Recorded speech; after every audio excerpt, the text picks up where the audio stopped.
Good afternoon. I'm Joann Sutphin, and I'm part of the Alexander Black Museum and Cultural Center. And we are today interviewing a longtime Blacksburg resident whose name is Marylou. Marylou's well known in the community and loves Blacksburg. She is Blacksburg's biggest cheerleader. So I want her to tell us today about life in Blacksburg and why she loves it. Marylou? Well, my first knowledge of Blacksburg, my former husband was in Vietnam, and so I lived in Petersburg with my father, and his family lived in Cincinnati. So I used to drive took the train, as a matter of fact, took the train to Cincinnati from Petersburg, and we would drive. The train would go through all these little coal mining towns, pathetic, dirty, awful coal mining towns.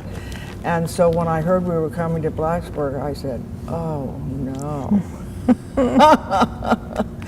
And of course, then when I arrived here and found out it was heaven on earth and the garden spot of the United States of America, I was very, very happy. And how many years ago was that? Oh, 50 years ago. 50 years ago this past May. 50 years ago. Isn't that amazing, Joanne? Yeah. And when we came, we had no idea. We were arriving on graduation weekend. So we stayed at a little motel in Radford. And then on Monday, we tried to drive to Blacksburg. There was not one sign anywhere saying Blacksburg. It was amazing how we've changed in 50 years. Amazing. So that means your children were born and grew up here. My children were the first year that Margaret Beeks opened, the very first year. And that was before, what am I trying to think? Your daddy's shopping center. Gables. Gables. That was before Gables was built, and they would walk across that empty field to get to school if they missed the bus or if they wanted to. Because you lived where? Lived in Highland Park. Okay. At the top of the Big Dip. Oh, yes, of course. So your children grew up here, and I know that you were very active in Girl Scouts because you have two daughters whose names are? Peyton, she is the oldest, named for my father, and Eileen, and she's the youngest. And then the middle one is TJ. Okay. So Girl Scouts were an important part of their lives. Well, the minute I had been the head of all the Girl Scouts in Newfoundland, we came from Newfoundland, Ernest Harmon Air Force Base in Newfoundland, and I had organized and took care of the Girl Scouts up there. So the minute I came here, I called and said I'd like to have a Girl Scout troop. So you had a troop? Yes. And your daughters were in it? Peyton was. No, Eileen was it. No, excuse me. I always say that because I didn't think Eileen was crazy about it. But no. That was Eileen's troop. Peyton was a cadet then, or whatever they called it, the older group. So she was I think she was in Jane Furch. You remember Jane Furch? She was in Jane Furch's or Marion Allen's. I was in Jane Furch's group. And who else? In Peyton and Eileen are graduated from Blacksburg. Blacksburg High School. Peyton graduated in '69. TJ graduated in '70, and Eileen graduated in '74. So the girls that were in their scout troop that you had are names that would be familiar? Oh, yes. And when I see them, as a matter of fact, day before yesterday, I saw one of the girls and she said, oh, I always remember Girl Scouts. Would you say her name? What is Linda Terrell. Linda Terrell, okay. Yeah. And she works in the bursar's office at BPI. Okay. Anybody else that's still in town? You know, Joanne, I have such a terrible memory. I know there are others, but I can't remember them right now. Well, there were there were campouts and... Oh, yes. Yeah. And we went, I was trying to remember that. Wasn't the Girl Scouts camp in Shawsville? Quaniana. Quaniana. Yeah. Oh, yeah. We went down there. We loved to camp, and Right. we camped a lot. Camp Quaniana was there. I was there one And we summer. took our tents. I don't know if it's still there. I don't either. Yeah. But we had our tents and set up our tents and built our little fires and cooked our food. Oh, I loved that. I loved that. Good. Yeah. Anything else about Girl Scouts that would be interesting for this? Well, talk? you know, I think it was different then. And when I say that, I don't say it because I think it was better. You know, I think life moves along. And, you know, I know that I took them for Easter and, oh dear, the girls, if they remember this, for Easter and Christmas, I took them to the nursing home in Radford. You remember that nursing home? And I can't remember the name of it. And later on, it became a restaurant, and I can't remember now the name of the lady who had it. But anyway, I took them there, and oh my, how they hated it, because it wasn't real nice. Yeah, you know, it just wasn't nice at all. But Yeah. you know, I felt that was something they should do, and we sang Christmas carols and sang Easter carols, songs, and took cookies, you know, and that sort of thing. Of course you took cookies, Yeah. because you are the baker of Blacksburg. Tell us about you and your baking skills and Well, cakes. you know, I've always loved to bake, and I've always baked. When I left home just now, my daughter saw the list for dinner tonight, and she said, no, no more cooking. You have done enough for all of us, because they're here, my family's here for 4th of July. Right. They love coming.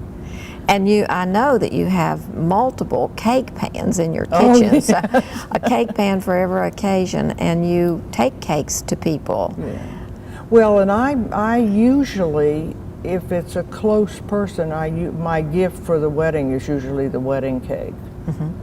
Or an anniversary, you know, 50th anniversary. Actually, you made cakes for when J.B. Sutphin and I were married, and they were wonderful. And I thank you for that. Yeah. So the cakes, tell us, you've done, I know they're teddy bears and they're all sorts of shapes, heart shapes. Oh and- yes, oh yes, oh Yeah. yes. And a happy birthday. Oh, I have every imaginable kind of pan. I love Wilton, and every time Wilton has a new pan, but I'm no more, Joanne. No more. No more pans. No more room. Yeah, I'm not buying any more pans. Well, in raising your children in Blacksburg, just in general, other than the scouting, it was, I'm sure, as much as you loved Blacksburg, that you were glad they were raised here. Well, I don't know if you're going to get to that question, but I'll tell you something very interesting. My daughter, Peyton, who graduated from VPI, and her husband, Van, who graduated from VPI, have always lived in Newport News. And they have 3 children who grew up in Newport News. All 3 of them consider Blacksburg home. Oh. And one of my granddaughters has bought a house here. And my grandson, who graduated from VPI and lives in Atlanta, and has a darling family, he really wants to come back here. Well, you made Blacksburg fun for them, I'm sure, because I know you marched in the parades. Oh, yeah. The yeah. 4th of July, and the Christmas, probably. Oh, yeah. Yeah. Well, the children love to say that TJ's 1974 yearbook said, well, at least now for all the events at Blacksburg High School, there will be an empty seat in the auditorium, because I went to every single solitary thing they ever did. Yeah. I mean, TJ was in the drama club, and so I made his costumes all the time, and you know. That's one of the other things I remember about you is sewing costumes for theater in Roanoke, I think. Yeah, for Opera Roanoke, but that was, I just did that as a helper. I didn't do it all the time. I don't know if you remember, years and years ago, when Marshall Hahn was president, Stan Kingma was here. Do you remember Stan? Yes. And Stan had he had a fantastic men's chorus, I'll say, and then he had the university choir, which I belonged to, which Peyton belonged to. Eileen was too young, and you know, there's still people who we talk about being part of that because it was fantastic, and I made costumes for that. I made blue Nehru, electric blue Nehru jackets for the whole men's chorus. And when Stan left here, he had a yard sale, and I went by just to see them, and there were the 20 electric blue Nehru jackets. And Stan said, "Do you want them?" And I said, "Sure." So I took them all home and I gave them to my sister, who was a principal of a school in Wilmington, North Carolina, and she used them. So good. You know, that was interesting. Now, where was the chorus? Where did you all sing? Where was the chorus? Well, we performed. The University Chorus performed at Burris Auditorium, and I mean, it was it was jammed. There was never we had an Easter concert and a Christmas concert, and it was always totally, you know, filled. And that was mostly local people? Oh yeah, yeah. It was local, local as well as the students, faculty, everybody, anybody who wanted to be in it. And it was interesting because when it first started, you know, Stan just gathered us all in, but then as it grew, you had to audition, which I never would have made. Yeah. But, you know, it was a fantastic experience. Good. Just fantastic. Well, that's a name that we remember, but Stan Kingma. Yeah. Oh yeah. Yeah. Yeah. He was such a positive person here, and loved VPI too. Yeah. Well, then this brings me to the fact that you opened your own business, and I don't know the year that started. Well,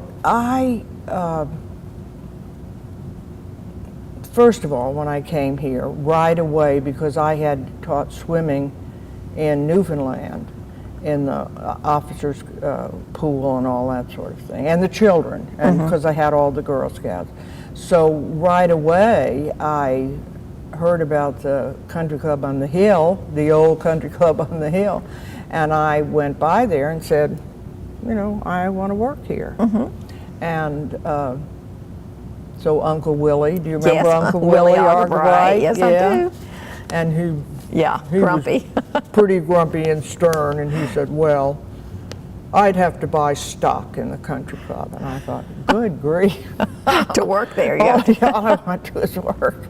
And so, but I bought 10 shares of stock, and then for 7.5 years I managed the pool program up there at the country club, and it was another fantastic experience. Well, just a little sideline on that. I was having lunch with my brother a few minutes ago, and I reminded him that when we were kids, we wanted to go to the Blacksburg Country Club, and the way that we were able to buy our season passes or whatever it was you had to buy, we actually grew tomato plants from seed and sold them in McBride Village at our end of our driveway. But how marvelous. And we made money. I don't know if we made enough, but we did make money and were able to buy the pass for the season. And isn't that we'd marvelous? go to the country club. Of course, we were on the other end of town. Yeah. So if we didn't have a ride, we'd walk from McBride Village. Oh, you're kidding, Joanne. No. I mean, that has to be 5 miles. Well, probably, but we were, 10, 11, 12, somewhere in there. So. Imagine. Yeah, so that was a super place to be in the summer. Oh, it was wonderful. Yeah. It was absolutely wonderful. And now to go up there, the view is still just fantastic. Except the trees have all grown up. You know, that many 50 years ago, you could really see down the valley, and you don't see as well now because so many trees have grown up. Just really. Well, and I remember you telling me, I do remember a lot of what you've told me over the years, about your hair being in a pigtail down your back yeah. when you were at Yeah. the country club. I had really, really long hair, and I wore it in a, knot on the back of my head, but when I was at the pool, I wore it down my back, and I always wore a black, perfectly plain black bathing suit, and that long tail going down my back. Yeah, the kids remember that. So how long were you swim teacher there? 7.5 years. Uh-huh. Yeah, and I had wonderful lifeguards. David Wright, who still lives here in town, Right. and Billy Beecher, who now, he was at, I think started and supported and did everything with the program at Radford University, but he now is the swim program at the Aquatic Center in Christiansburg. Oh, wonderful. Well, give me some more names. Go ahead and keep naming people. Well, This is let me making think. it fun. Well, when you say that, then it all goes out of my mind,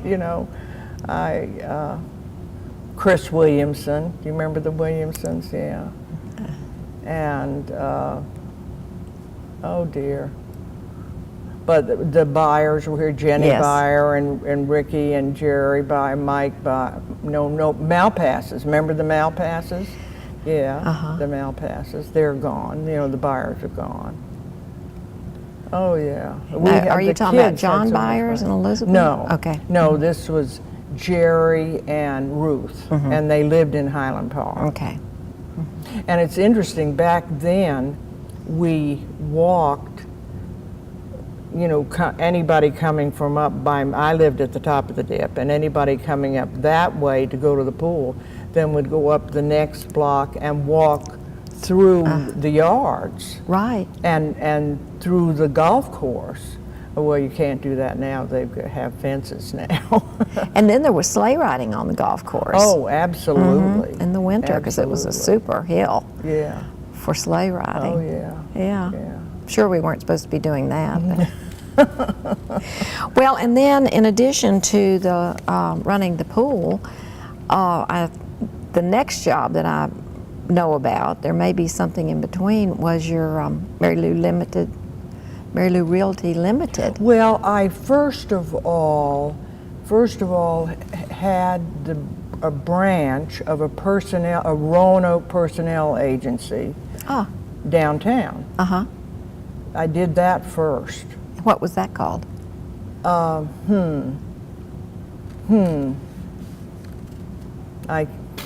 Isn't that terrible, Joanne? I can't remember. Yeah, I can't remember. That, and then it was upstairs over where Arlene Sari's shop was. It was upstairs over there. The party Rama, yeah. And I helped, people would stop in my office and say, do you know any place to rent and this sort of thing. Yeah. And so one day this man came in my office and he said, is there anything to rent around here? And I said, well, that office across the way is for rent. And I said, I'll be glad, to make those arrangements for you if you want me to, and I did. And then about 2 weeks later, he came in my office. This is a Shaggy Dog story. About 2 weeks later, he came in my office and said, well, I received this letter. And in his hand, he had my letter that I had written to Marriott in Washington, D.C., saying that I wanted a job with the new hotel they were opening in Blacksburg. Oh, and he was the new manager. And it was Buzz. Oh, Buzz Scanlon. It was Buzz. Oh, yeah. how wonderful. And so they had sent him the letter, And so he came in and he said, well, I have this letter. He said, yes. I want you to work for me.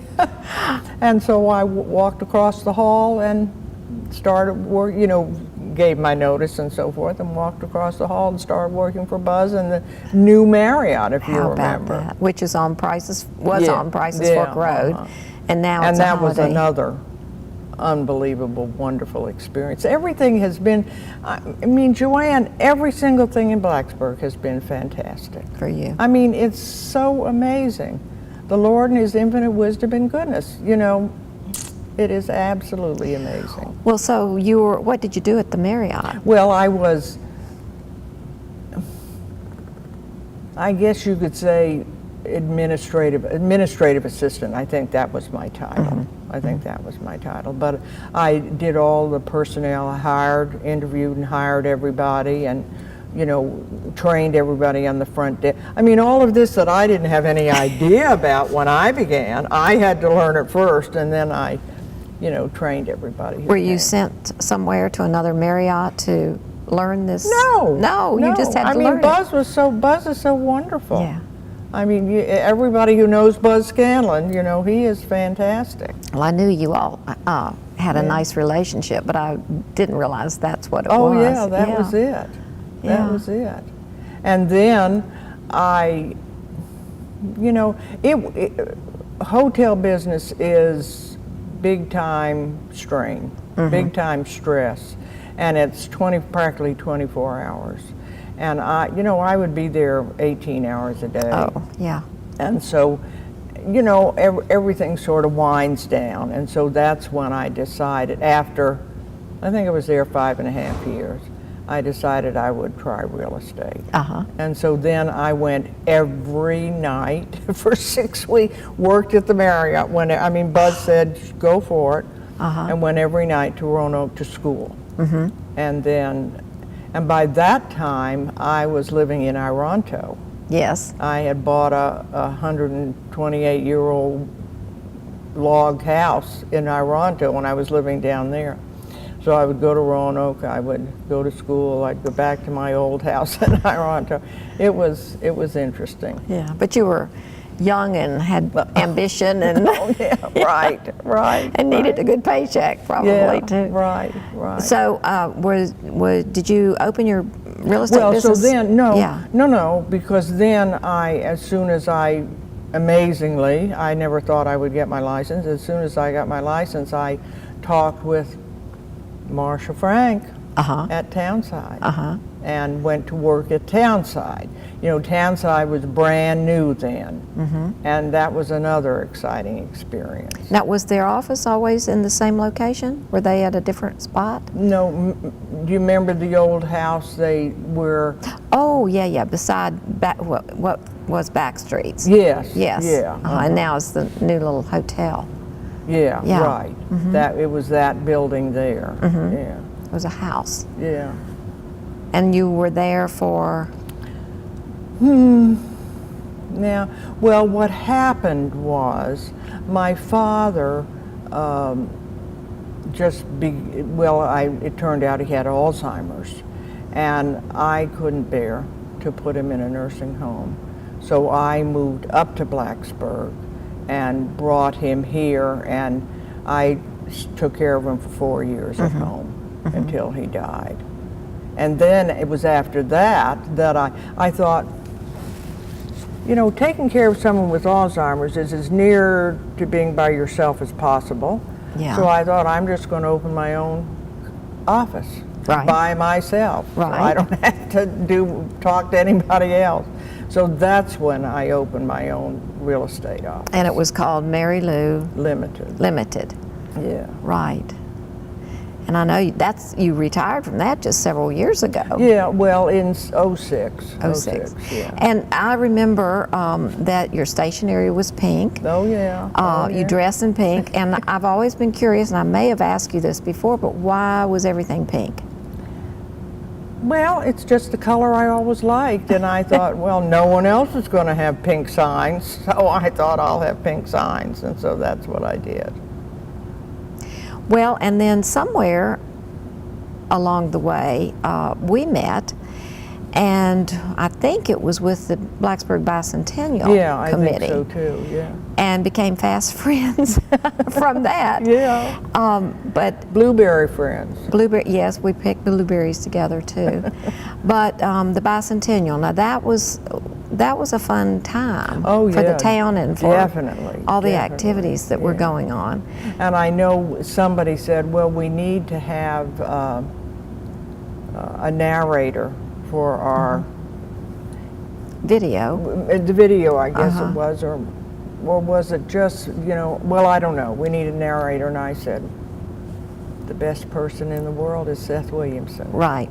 And so I called Seth, and he said he would do it. And he came one day, and we drove. He had the script in his hand, and we drove all around the 16 blocks, and I talked to him about it, and he did it. Yeah, I remember his booming voice on. Oh, yeah. Well, it was a Wonderful video Seth. that played there in Old Town Hall. Yeah. It was the visitor center. Uh-huh. And you could sit and watch the video before you went on the tour. Uh-huh. Now, what else? Did you actually give tours? Yeah, I around did the the 16 16 squares? tours, Mhm. yeah. Mhm. And also, I was in that play. Remember the play? Sort of. I wasn't involved in that. Yeah, it was a little short play. And Where was that? Where did you do it? Here? Well, I wanted to say we did it at Burris, Uh-huh. but maybe we didn't. That's terrible. I can't remember Was that. the lyric fixed up, renovated No, it by wasn't. then? No, it wasn't the here? lyric. It wasn't the lyric. I'm pretty sure it was. Well, that was an interesting period of time because people really came out to support that. Oh yeah. And I think it yeah. was quite a successful event for the whole Oh, town. absolutely. And it got that was people another- involved. See, there's always so much fun stuff. Yes. Well, then my point when we started talking together just now is, why do you love Blacksburg so much? And it's been all of these things that you've participated in. Oh, and I have skipped the lyric. Yes. Well, I should write down these things, and I don't do it. But I've been selling tickets on Monday night, first show and second show, for many, many, many years. And actually, I love the movies, but I would never, I'd never get myself up to go to the movies. But you see, I sell tickets the first show, I see the movie, and then I sell tickets for the second show. and everybody looks for Marylou on Monday nights, and she tells them about the free popcorn on Monday nights. Absolutely. And everybody anyplace else also. Yes. Should I show you my glasses? Yes, put on your lyric theater attire. Well, this is what I wear these every Monday night. While she's selling tickets. Perfect.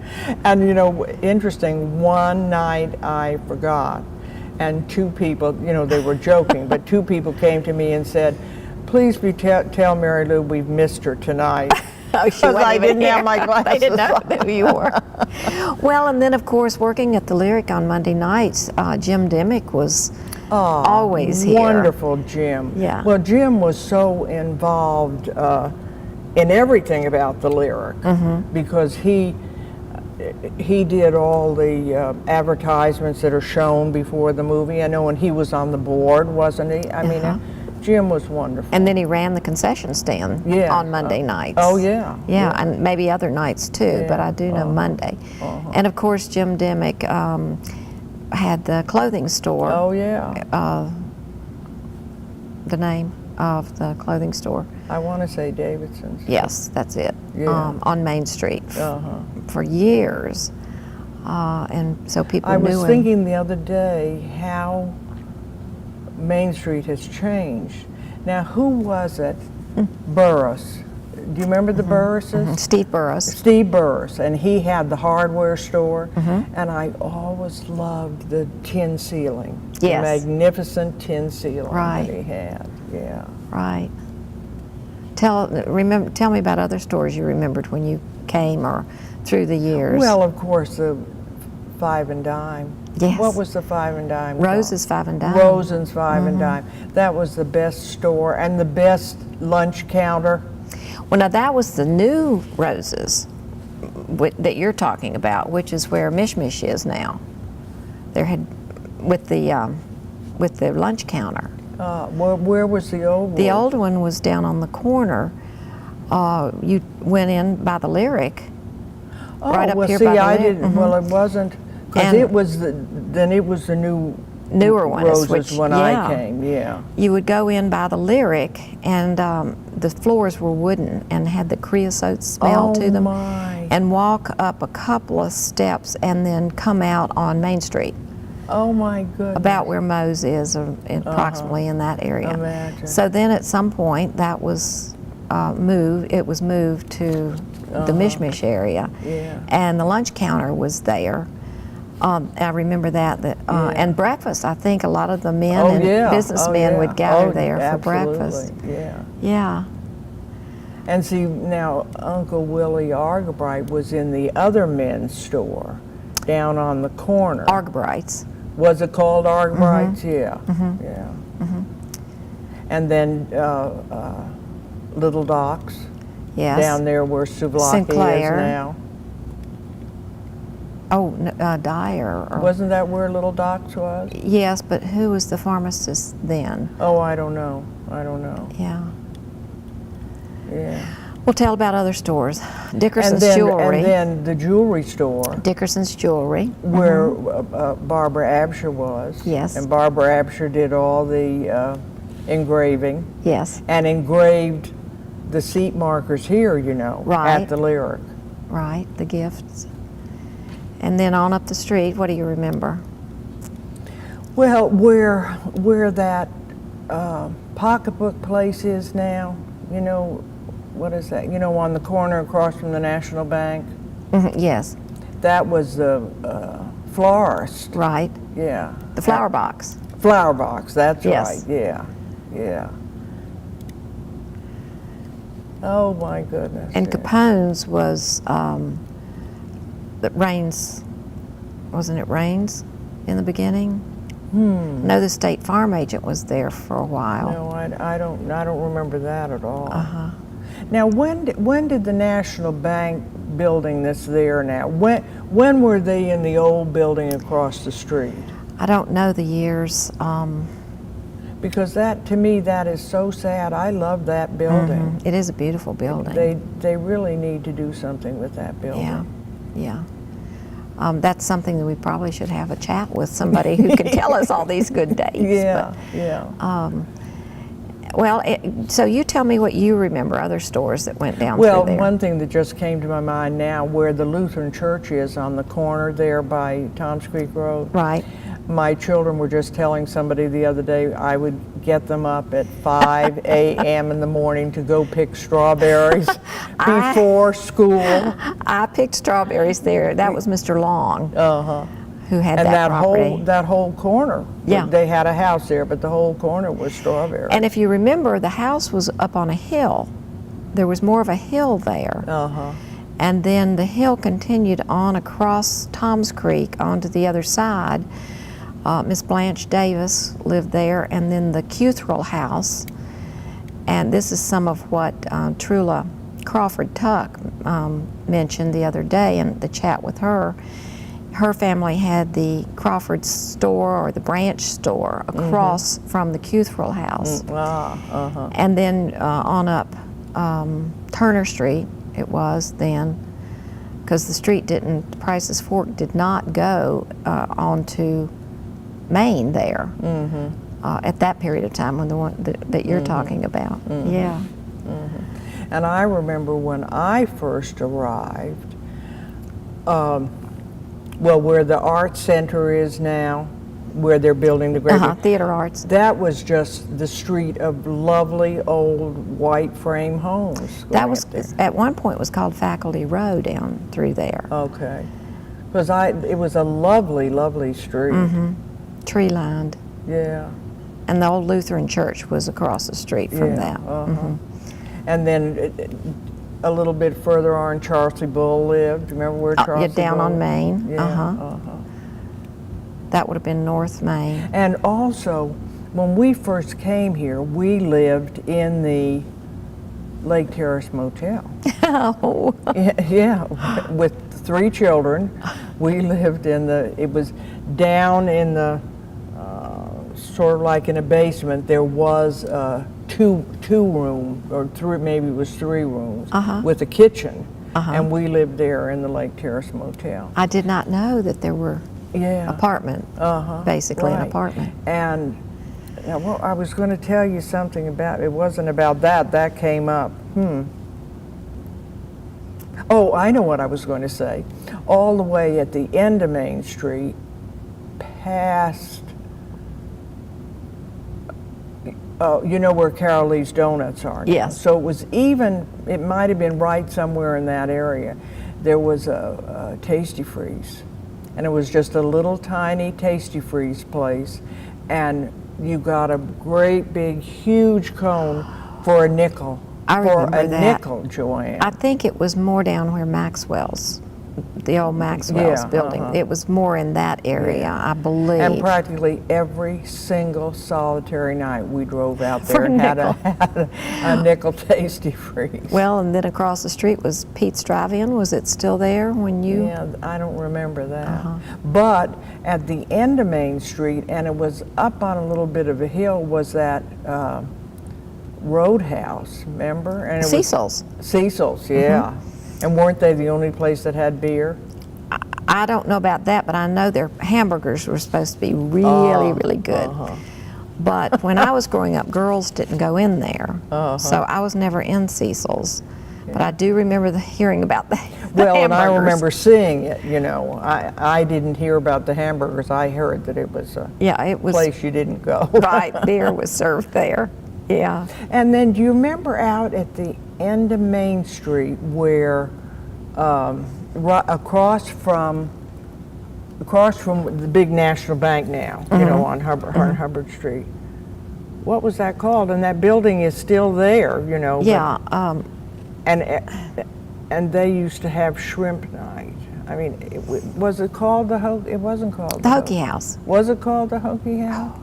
I don't think so. But I remember that was a big deal, everybody. Yeah. And the other thing that I love telling people, of course, there was no highway to Roanoke. Right. You know, it was just a two-lane home. Well, and when you went out there at the end of Main Street, now we're like sheets, I mean, it's amazing to think of it. There was a place called the Dirty Market.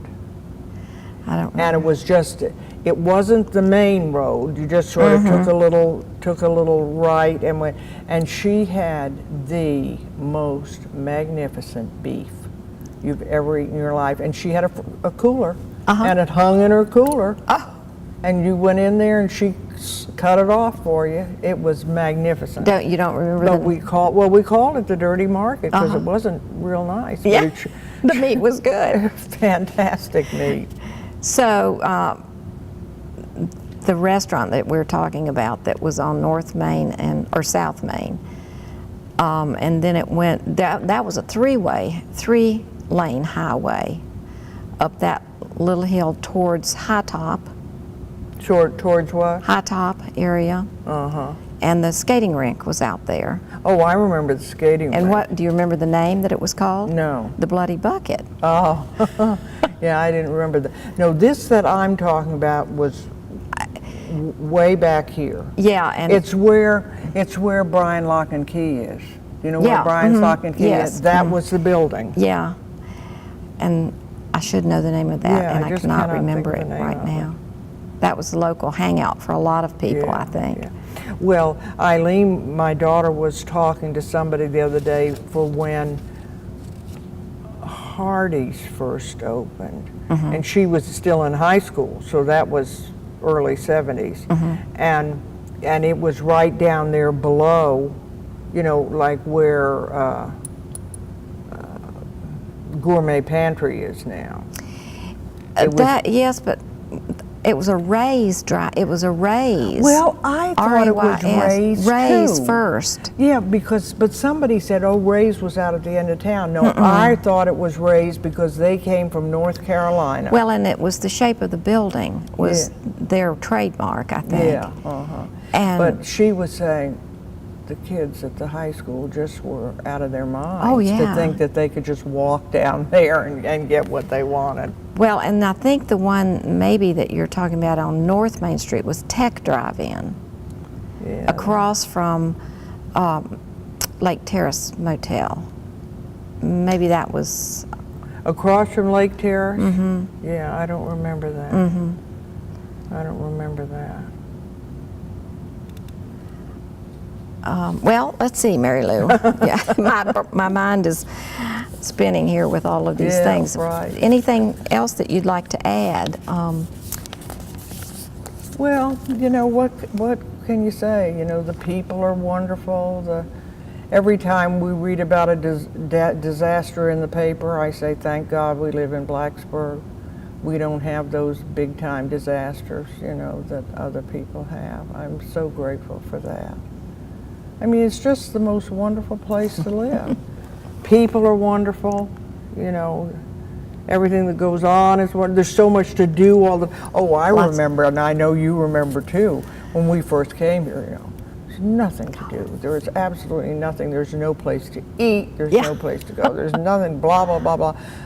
I never felt that way from the beginning. Yeah. I never felt that way. There always seemed to be things happening. Well, you can find things. Yeah. Like cocktails in the creek. Yeah, for sure. The Golden Gobbler.